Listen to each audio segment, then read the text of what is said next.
7th of January, Rabbi Furst, Parsha Hashavua Bo. Good morning. Oh, here we go. Fasten your seatbelts. Good morning, Lou. Good morning, Barry. Good morning. How's everyone today? Baruch Hashem, Baruch Hashem. How are you? Good, Baruch Hashem. Thank you. I see you got back. That's good. Okay. So, good morning. This is Rabbi Shlomo Furst here. Yeshiva Samanapshi here in Shalom Kiryat Zoom. This is Erev Shabbos Parshas Bo, Shana Tafshin Pei Beis. Okay. Maybe I'll start by asking one of my cabooses who asked his family interesting question. From the perspective, maybe we'll discuss it, and from there we can discuss some other things as well. From the perspective of your average Egyptian, right? What was the most fearful of all the makkos, of the 10 makkos? You have the 10 makkos. This Parshas Bo comes to the conclusion of the 10 makkos. What would you think if putting yourself in the shoes or the sandals of a Mitzri Egyptian? What would you think the most fearful of all the makkos would be? The last one. The last one. The locust. You mean the last one, meaning makkos Bechoros? Yeah, because that affected everybody. Okay. That affected everybody. And that was, and it seems that Hashem was saving the worst one for the last. What do you mean by that? What do you mean by saving the last one? Well, he obviously, I think I've heard it asked before, why didn't Hashem just do the Makkos Bechoros and right in the beginning, and that would have brought the, so to speak, the Mitzrayim to their knees? But I don't know the answer to that question, but it seems that inherent in that question is that was the worst one. Okay, I hear. Lou, you wanted to say locust was the worst one? Yes. Okay, why would that be? Good morning, Roy. Good morning, Furst. We're asking a question that one of my cabooses asked his family last Shabbos. And I like the question. The question is, if you were a Mitzri, right, living through the makkos in Mitzrayim, what would be the most fearful of all the makkos to you? You don't have to answer right away. You can think about it. So and then why would locusts be the worst of all the makkos? Well, first of all, I saw one time a locust swarm, a picture in the newspaper, right, of a locust swarm, and even looking at the picture in the paper, it was pretty scary. And the locusts were everywhere. It was a picture of a beach, and there were people who were running across the beach. I guess they had gotten caught in the swarm, and the locusts were everywhere. They were on the people. They were in front of them, above them, under their legs.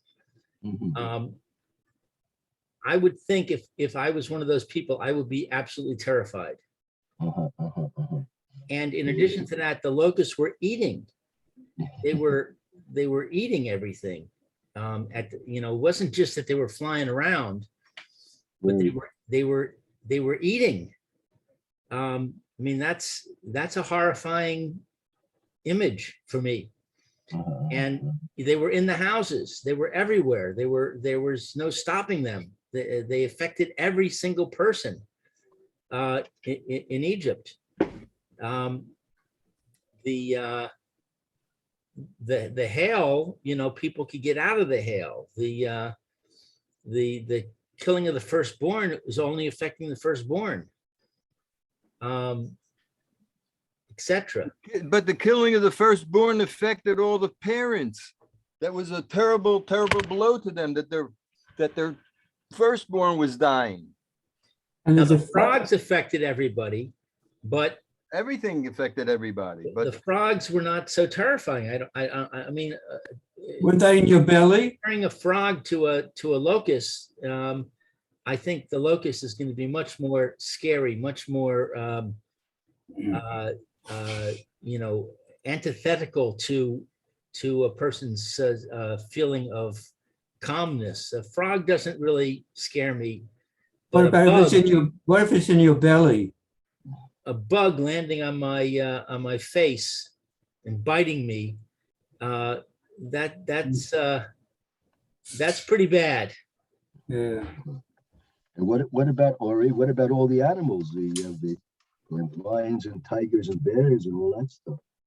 But you could go in your house. You could hide yourself.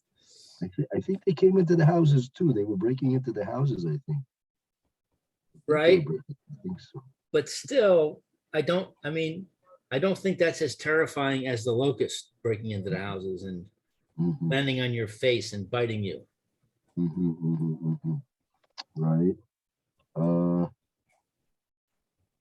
And Dom not having any water to drink. That's a pretty. I mean, you could buy it if you had to, I guess, but not having any water to drink. That's a pretty. That's not terrifying. That's inconvenient. It's very bad, but it's not scary. Right. And Keeney's not scary in the same way locusts is. No, lice, you can hardly see them. They bite They're- also. They're annoying. They make you itchy, and they're ooey gooey, but they're not terrifying. All right. Okay.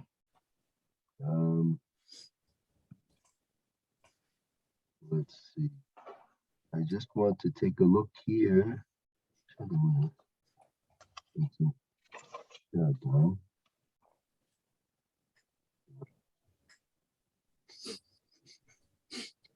It says here.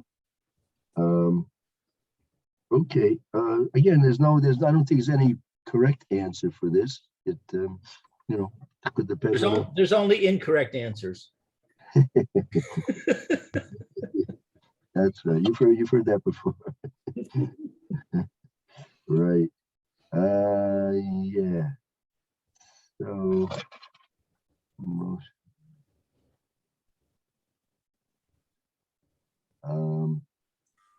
the killing of the Bechoros, the killing of the I mean, that the Marcus Bechoros, one reason why it's called Marcus Bechoros is because actually the Bechorim actually revolted, and because they said Paro, they understood they're dead people if Paro doesn't let them out, and Paro wasn't so quick to let them out, so they started a revolt. I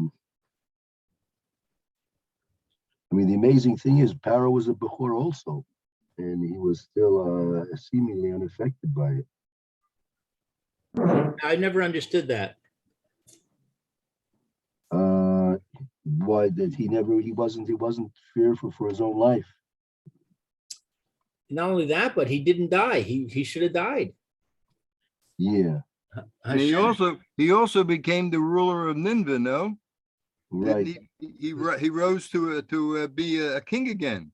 Because I'll say there's a medrash that says he became a king of Nineveh there. Yes, you just can't keep a good guy down, right, Barry? Yep. So Hashem had. But he did tshuva when he was the king of Nineveh. Yeah, he learned his lesson. That's right. He learned his lesson. True. Very true. Yeah. Very true. He learned his lesson. Who knows? Maybe the whole thing of the 10 plagues in Egypt and the sea and all of it was for the purpose that Paro should do tshuva. Well, I mean, there are a lot of reasons why, but I mean, that seems like a big waste of humanity for the sake of one person doing tshuva. But That's the power of tshuva. Right. That's how important tshuva is. Does Rebbe really think that Paro didn't have to pay for all the Jewish children, that tshuva eliminated that no, that whole avera? no, of course, but whatever tshuva he did, that's for his own self. But in terms of the punishments he has to go through, he'll have to go through punishments for the things he did to those Yeah. innocent people, for sure.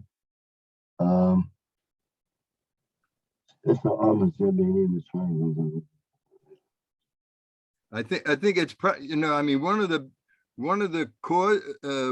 results of Paro living and becoming the king of Nineveh was a reminder to everyone about what happened. He was a living advertisement for the power of Hashem. Right. Yeah. Correct. There's the whole question. We've discussed this several times. What's greater, the destruction of the enemies of Kadosh Baruch Hu, or the elevation of the tzaddikim? That's a question we've discussed several times. I'm sorry. Could you repeat that again? What's greater? What's a greater Kiddush Hashem? The fact that the Kadosh Baruch Hu destroys his enemies, or that the Kadosh Baruch Hu favors the tzaddikim?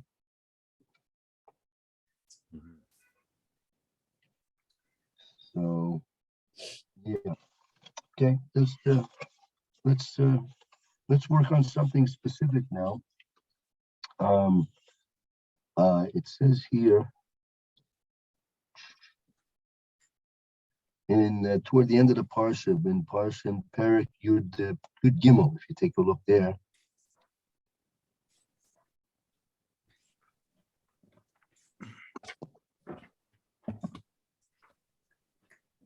Yud Gimel.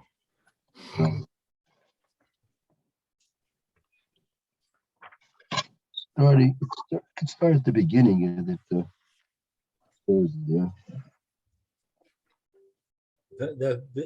Pasuk Aleph.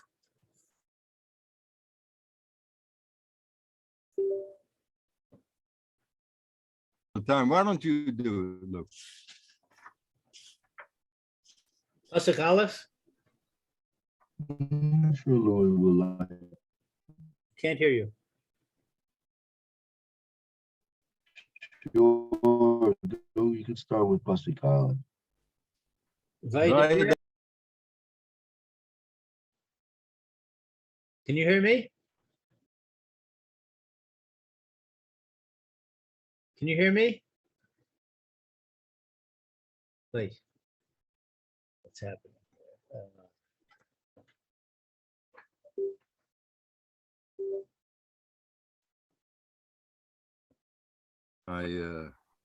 Comment there. Can you hear me? Yes, I hear you now. We lost you for a few minutes. Yeah, Moments. sorry about that. Okay. Vayidaber Hashem el Moshe lemor. Hashem spoke to Moses saying, Kadesh li Chol Bechor Peter Kol Rechem Bivnei Yisrael Ba'adam Uva'behema Li Hu. Sanctify to me all the firstborn, the ones that open the womb of the children of Israel, of man and of beast. They are mine. How can it say that the beasts, the children of Israel, of man and beast? That means the beasts owned by the children of Israel? Well, no, it's referring to that has to be also, but it's the Peterechem, the firstborn of both the Jewish people, right, and of the behemoth. Moshe. Oh, can you hear me? It's every behavior or just certain behaviors, right? What?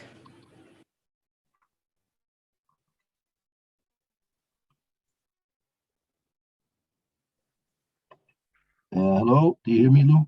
We was, I can hear you. Can you hear me? he's frozen and not frozen. Oh, but he has to pay a Zoom bill. Now I'm having trouble with my internet right now. It's going up and down.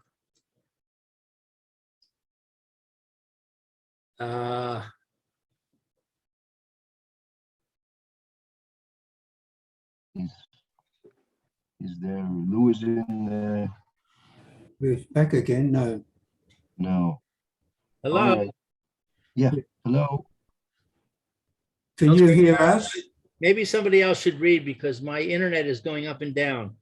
Yeah, okay. Barry, I guess you're on, Barry. Okay. Vayedaber Hashem el Moshe lemor. Hashem spoke to Moshe lemor.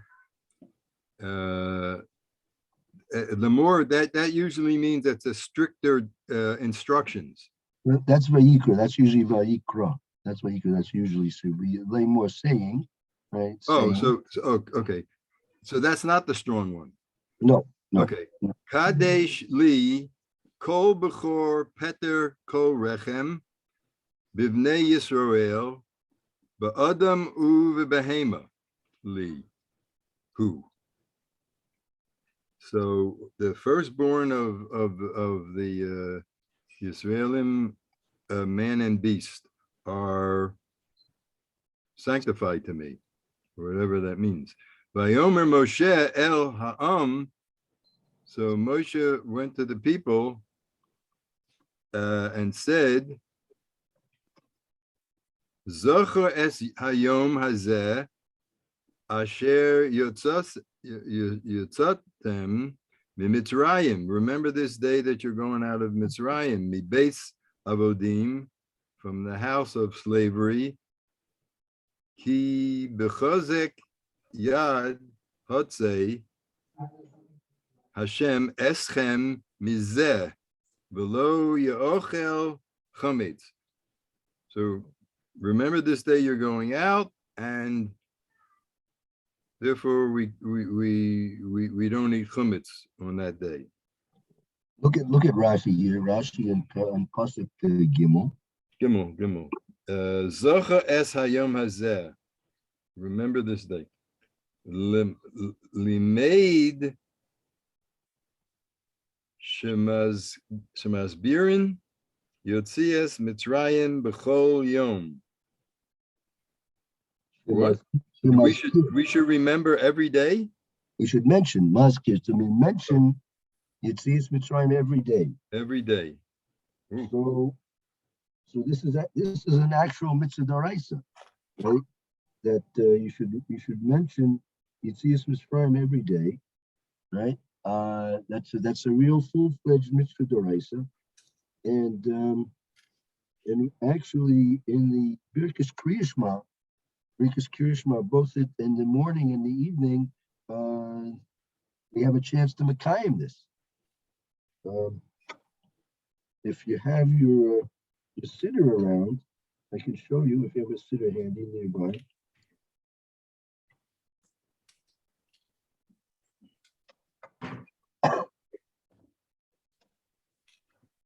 Take a look in Shachris by just before Kriya Shema.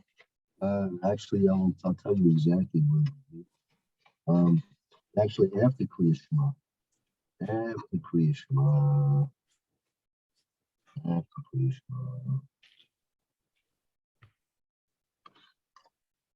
One second. Right. We would still be slaves in Egypt if Hashem wouldn't have taken us out. Right. We'd be some Aborigine peoples living in Egypt. Probably something like that. Yeah, Right, we'd be on the list for tourists to come and see the Aborigines people. Yeah. So you see, it says, Eating popcorn and watching football. yeah, that's right. So you see where it says that the brachas in Shachris, in the brachas after Kriya Shema, before Shmon Esrei, you have one big paragraph there, the Ezras Avosenu, right? Yep. So it says Ezras Avosenu. So in further down it says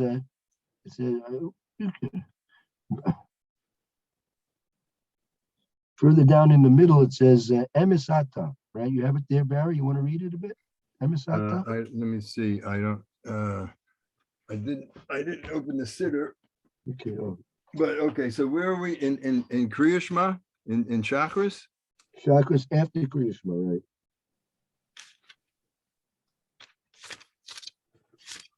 Let's see here.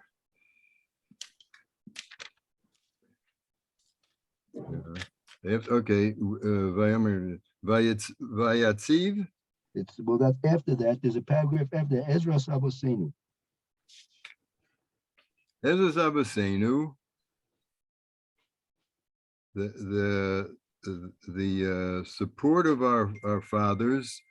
Atahu me'olam. You're forever our guardian. Right. So Mogein u'Moshiach livneihem achareihem b'chol dor v'dor, for all generations. Barom olam moshevecha. At the top of the universe, you dwell. right, very good. Umishpotecha, and your laws.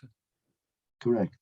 Vitzid koscha ad afsei oretz, and it goes all over the ends of the earth, the corners of the earth. Correct. So we have to remember all this. Yep. So then it continues. You can drop Should I down. continue?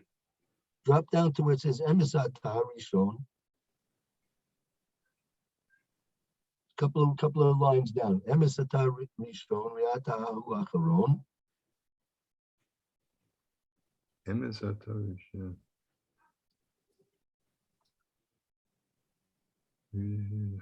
Be right there. Oh, emes atohu rishon, atohu.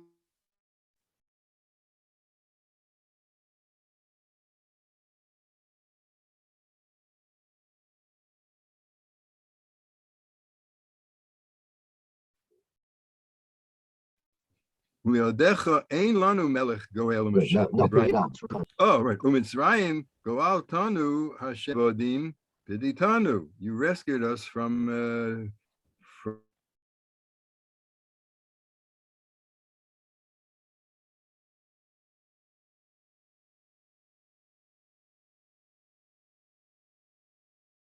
every day. Like Rashi says. Right? And we know that mitzvah triggers kavana litchatchila. You should have kavana for a mitzvah. So when you read this, you should really have kavana that you're saying this with kavana, intention to fulfill your mitzvah. So here's Mitzrayim. We call Yom. And then it goes on. Call Bugray. It goes down and explains some more pratim. You can read the next 2 lines or so. Koberechem haragta, v'charcha goalta, uveyamsov bakata, v'zeidim tabata, v'didim hevata. That's us. Right. That's including the Erev Rav. We're the beloved ones. Right. Including the Erev Rav. They had a ride in the back of the bus. Yeah, could be. Vayechasu mayim toreihem, echad mehem lo notar. Al zos shebechu ahovim romamu el. V'notnu yedidim zimot l'melech el chai v'kayom. Boy, I should say this every day. It's good. That's right. Well, I'm going to start saying this every day now. Good idea. Good idea. Now, if you want, take a look by Myriv. Go to Myriv. Myriv, okay.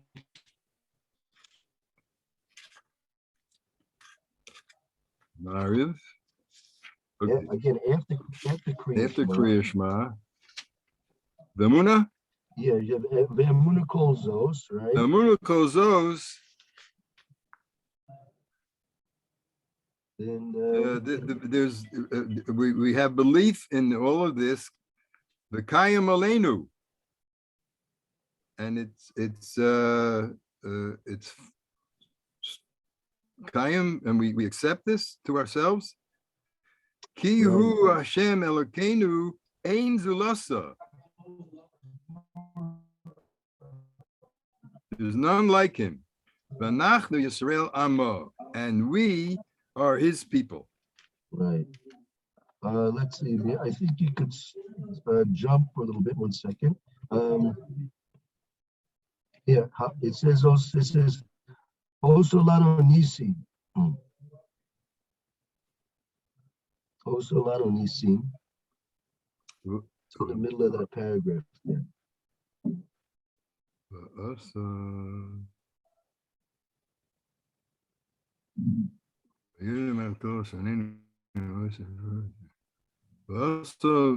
Mufsim Admas Right, Benecham very good, very good.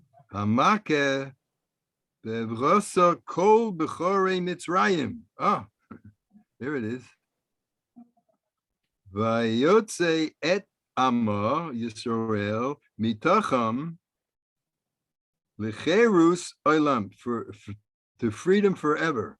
Well, so like also here again, like here's another time where you can, if you pay attention and say with what you're saying with Rubik Kavana, you can fulfill the mitzvah of Miskirin Yitzis Mitzrayim. Wow. You know, I'm not going to skip this anymore. I'm going to try to fast minion. I'm entering my minion in the worldwide contest for the fastest chakras. It's a chakras fast as anything. All right, well. I have to come early and get started early, which nowadays is a problem because I can't put on talis and tefillin until almost it's a 6 o'clock minion. Right. By the time I get to get my talis and tefillin on at the proper time, they're already taking the Torah out. Right. Not that bad, but it's pretty bad. Yeah. All right. Look, I mean, that's the only minion in town. Well, there is this right next door. There's a Sephardi minion, but they start too late. Well, they have a an early minion, a Nate's minion, and then they have a 7:30. 7:30 is too late. I have to take my nechda to the gan and all that, so I have to be done early. But they are extremely fast. But no, I have to. Normally, I can come early and put my talis and tefillin on early and get started, and then then they pass me like the wind, usually around Shema. So then then I get to Shemon Esrei. I wanted to ask Rebbe, when I get to Shemon Esrei, as long as there are other people still davening, I'm included in the minyan, in that Shemon Esrei? Or does it have to be the Shliach Tzibur? There are some opinions that hold that way. Yeah, there are some opinions. Because it's impossible. I mean, I can't keep up. Yeah, you don't have to. Don't skip. Yeah, no, I'm not going to skip anymore because this is really important to say this every day, the Shema and everything. Wow. Yeah. Okay, good. So let's continue. I just want to point that out. It's important to know every day and chakras and admire. Okay. Let's continue on with the Chumash. Are you back, Lou? Can you take over? I'm tired of reading. I can try. Um, Okay. I wanted to dwell a second on this idea of the beloved. Says the beloved you brought a cross. I thought that Hashem was not maskim on the Erev Rav. It would seem that more than the beloved were brought across.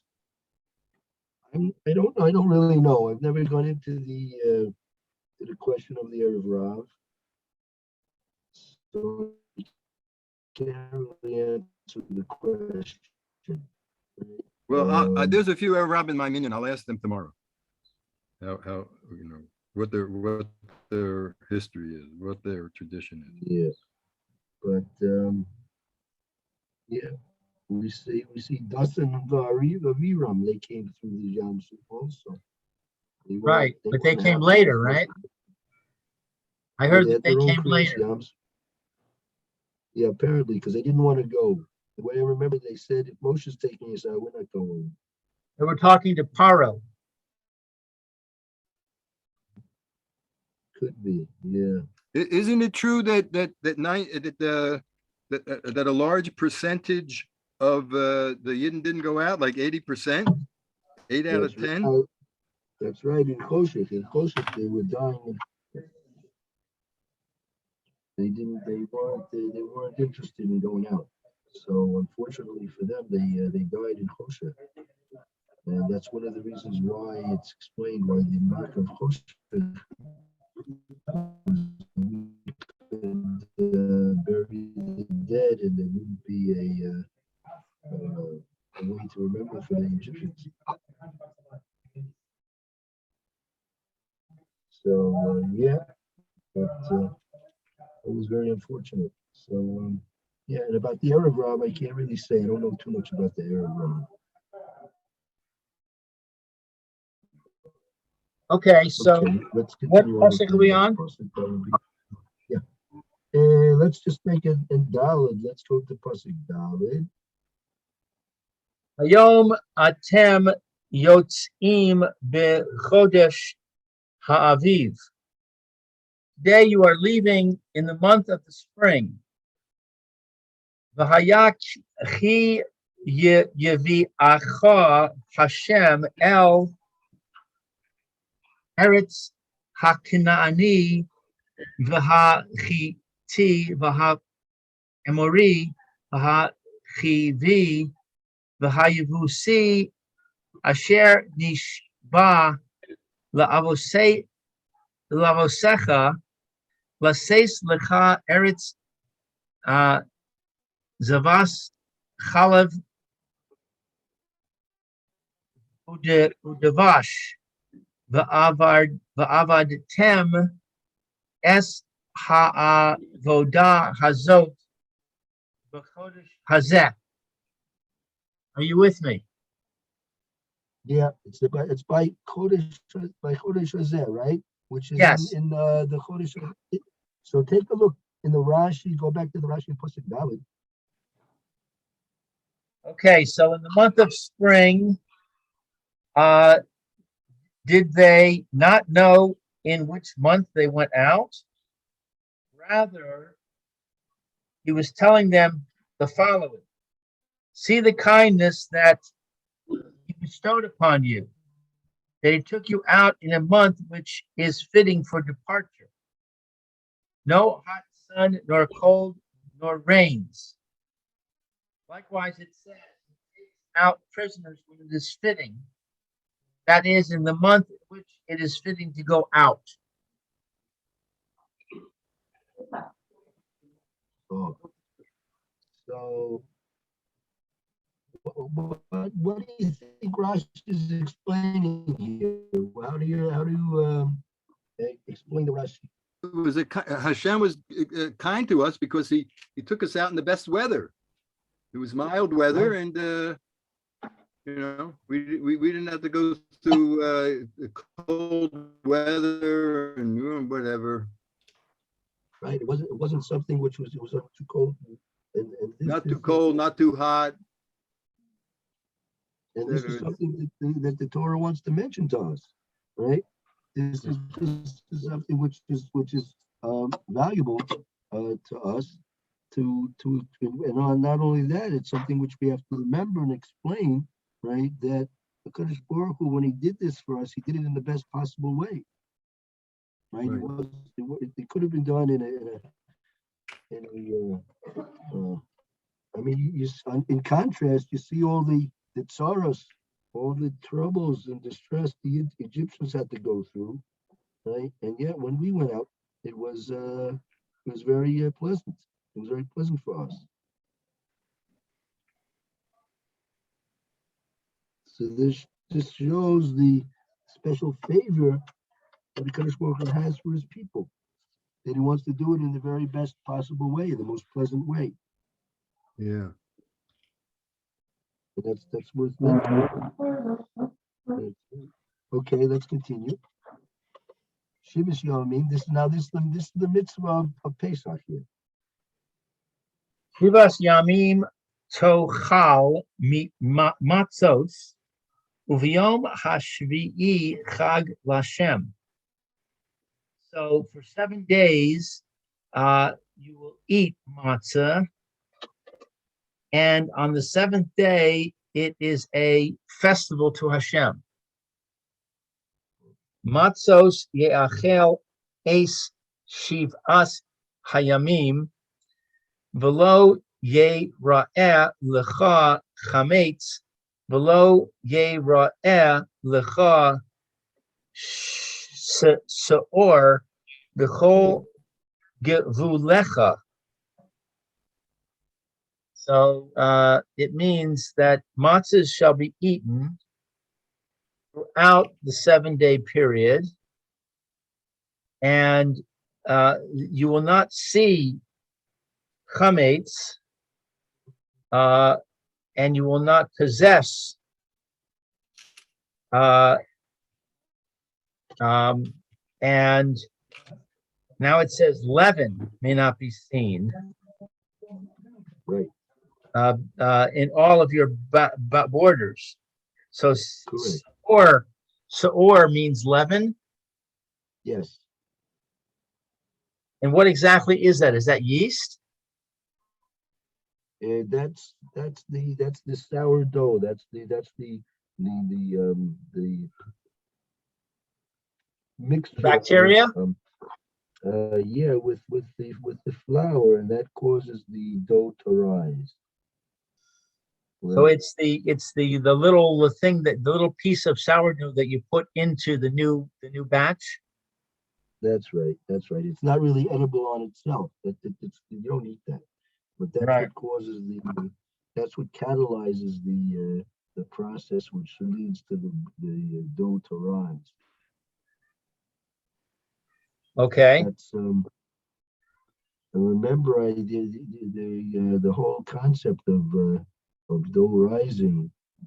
So it's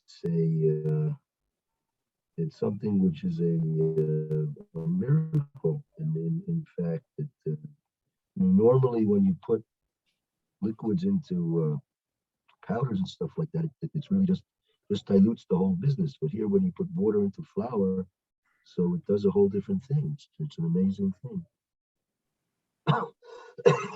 Rebbe, I have a question. Why shouldn't we be eating matzah every day? We're saying this reminder every day. So shouldn't we also, in commemoration, eat matzah every day? Yeah, they should have a table in the shul with a bunch of matzah on it. So that way we have the reminder. I mean, it's great to have it, once a year or twice a year, actually, because what I have a minig, I don't know where I got it from, but I have a minig to save matzah and eat it on for the meal before Yom Kippur. Okay, interesting. Okay. I don't know. I got that from the Yeki Minion in America. Okay. What do they know? Well, could be something there. Could be something there. The Ramchal says that's sort of in Derech Hashem. The Ramchal says it wouldn't be possible for us to eat matzah more than 7 days. It's not. We're not suited to eat matzah on a regular basis, right? That the No, I don't mean as in place of bread during the year. I'm just saying, every day, you have a little bit of matzah as a reminder to be yotze. Yeah, well, along with your schnapps. I mean, no harm done. If you want to do it, that's okay. What do you Why- think? Is that going overboard? No, if it helps you remember, Pesach. Why not? Nothing wrong with it. Yeah.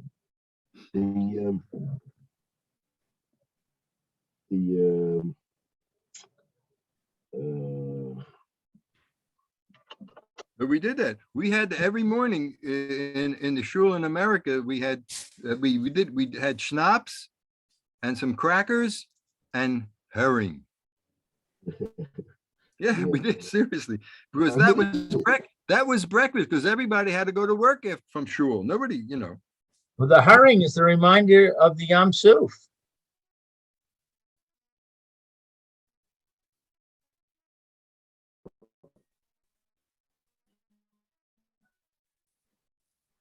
The cracker, it's not really bread, so they don't make hamotzi on matzah. Only on Pesach. Only on the first night of Pesach do they make well, maybe the whole chag. I'm not sure. They don't consider that to be they consider that to be a cracker. Right. It's a cracker by them. It's not bread. But their matzah looks like a pita. Some of them, yeah, some of them, right. Right. It's like, you think you're looking at a pita. Right. Could be. Yeah. Could be. Look, if it works, I mean, if it's not comments, it's okay. I mean, there's no real Right. prohibition. But however, the Ramah says it's not our minhag. Our minhag is we don't eat thick matzahs. We eat thin matzahs. So we're stuck.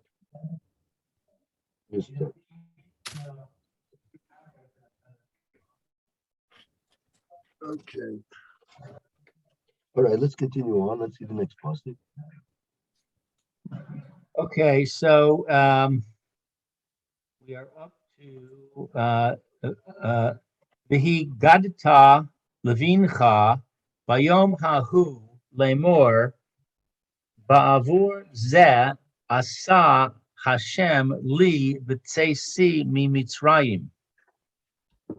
So you will tell your son on that day, saying, for the sake of this, Hashem took me out of Egypt. So here, this is the big myth.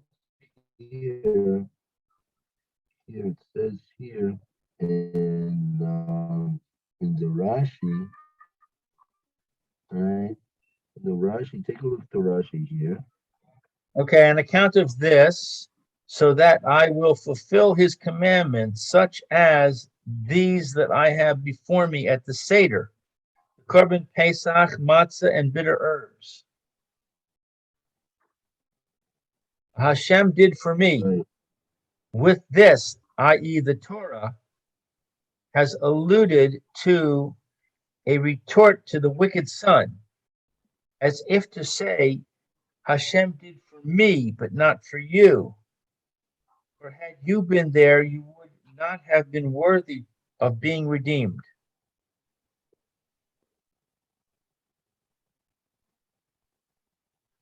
Oh, so here you see Ba'avur Zeh, the whole purpose of our coming out of Mitzrayim was we should be able to fulfill the mitzvahs of the Kadosh Baruch Hu. Right? That's the whole point, that Hashem wanted to go through all the effort, and so it's not effort on the part of the Kadosh Baruch Hu, but the whole Yetzias Mitzrayim and everything that went into it, Deser Malchus and Kriyas Yamsuf, that was all as a purposeful Yetzia Exodus in order that we should fulfill the mitzvahs. Right? That was the whole condition by which we were taken out of Mitzrayim. Right? And that's what it says here. That's the Haggadah to Levincha. That we have to say that when we're explaining why we came out of Mitzrayim, so the basic answer to why we came out of Mitzrayim was in order that we should fulfill the commands of the Kadosh Baruch. Okay. To have the Seder, basically. Well, this is that's just examples, but any of all the mitzvahs, any and all the mitzvahs was included in this. Right.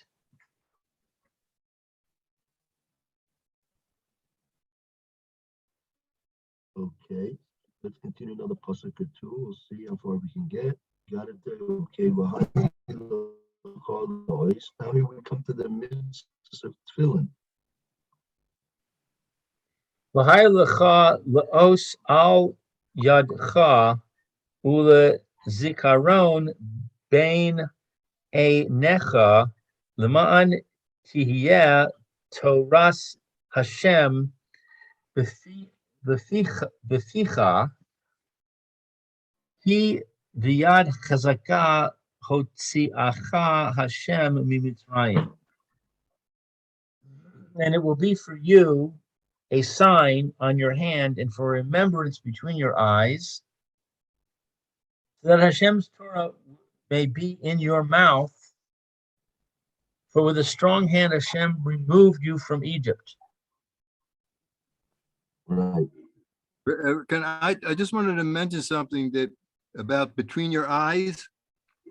There was a frum ophthalmologist in Philadelphia, a very famous person, Dr. Askowitz. You may have heard of him. And he explained once, he told me, he said that the optic nerves from your eyes that go to your brain, actually the left and the right, they cross over each other at the exact spot where you wear your tefillin. Oh. So your tefillin are actually right between the two optic nerves. And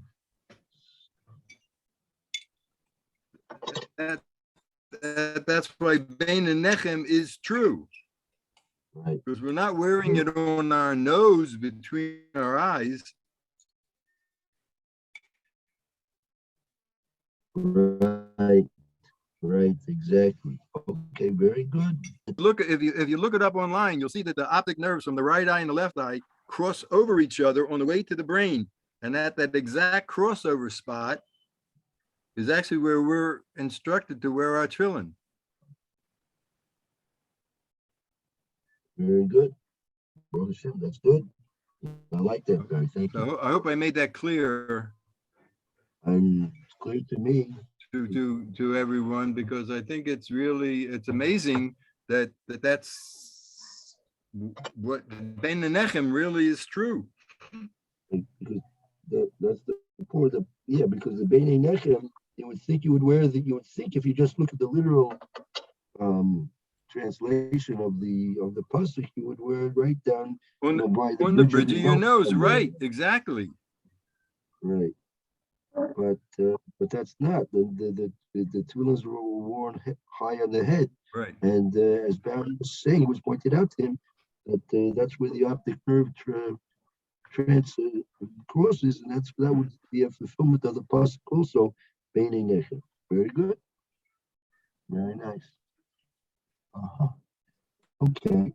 I hope I get extra credit for that, Rebbe. Sure, of course. They want a gold star or a silver star? Okay, let's continue on another pasuk or two. We have a few minutes left.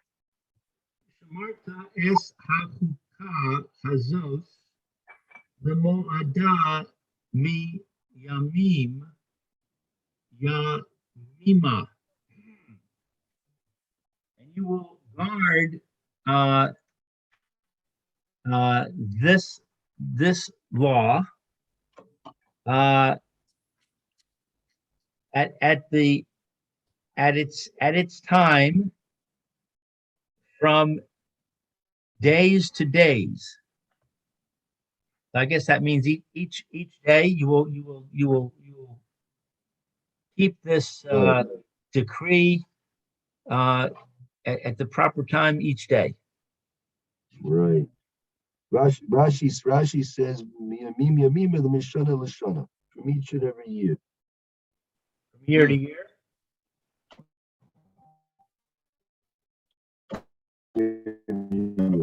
From year to year. Yeah.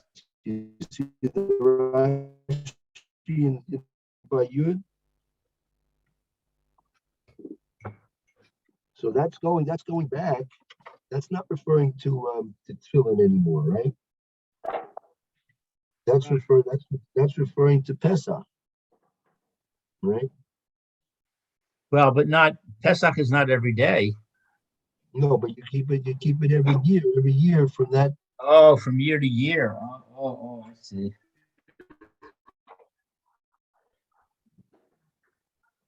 Right. Okay. Okay, very good. But I think we could stop here. And very nice. Be'ez Hashem, a lot of mitzvahs. This is the beginning of where Kadosh Baruch Hu starts giving us mitzvahs. Yeah. So a lot of things to discuss as we go through the Parsha in terms of the various mitzvahs Hashem wants to do and keep. Okay. Fine. Very good. Okay, everyone should have a good Shabbos. Okay, have a good Shabbos. Shabbat shalom. Thank you, Rabbi. Be healthy. Good. All the best. Shalom. Shabbat shalom, everybody. Be well. Shalom, bye.